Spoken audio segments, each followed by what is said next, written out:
Bon début de semaine. Si c'est un défi de trouver une place en garderie pour son enfant, c'est aussi un défi de trouver de la main-d'œuvre qualifiée pour travailler en service de garde. Heureusement, il y a des solutions qui semblent fonctionner, qui commencent de plus en plus à donner de l'espoir, comme de permettre aux éducatrices de compléter leur formation tout en continuant à travailler. Donc, en 2021, il manquait 10 000 éducatrices.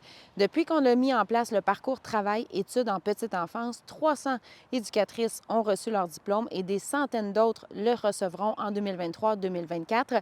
L'automne dernier, il y a même eu un record d'inscription qui a atteint les 550 personnes et le programme a été renouvelé pour les 3 prochaines années. Je trouve que ça nous ouvre la porte justement à avoir du personnel formé.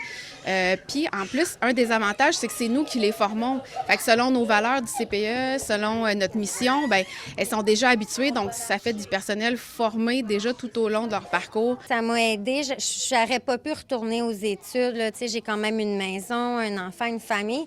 Pour l'Estrie, moi, j'estime environ 500 éducatrices qu'on a besoin. On peut être assuré que le taux de placement, il est à 110 %.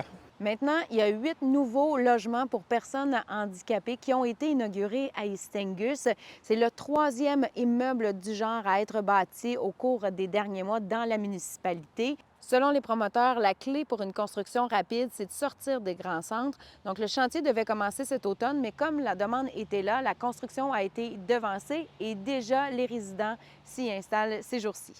La première Coupe du monde de patinage de vitesse courte piste s'est conclue hier du côté de Montréal et le Sherbrookois Félix Roussel a mis la main sur une deuxième médaille en carrière sur le circuit de la Coupe du monde, médaille individuelle. Et cette fois-ci, c'était une médaille d'argent aux 500 mètres après avoir gagné l'an dernier une médaille de bronze. Il y a également le patineur sherbrookois Jordan-Pierre Gilles qui faisait partie de l'équipe du relais qui a gagné la médaille d'or. Et Félix qui a aussi eu droit à sa médaille parce qu'il a participé aux qualifications de l'équipe masculine au relais. Et je vous le dis, ne manquez pas les courses la fin de semaine prochaine parce que ce sera la deuxième Coupe du monde qui sera présentée, toujours du côté de Montréal, à l'Arena Maurice Richard. Ce sera diffusé aussi sur Radio-Canada Sport. Là-dessus, je vous dis à demain. Bye bye!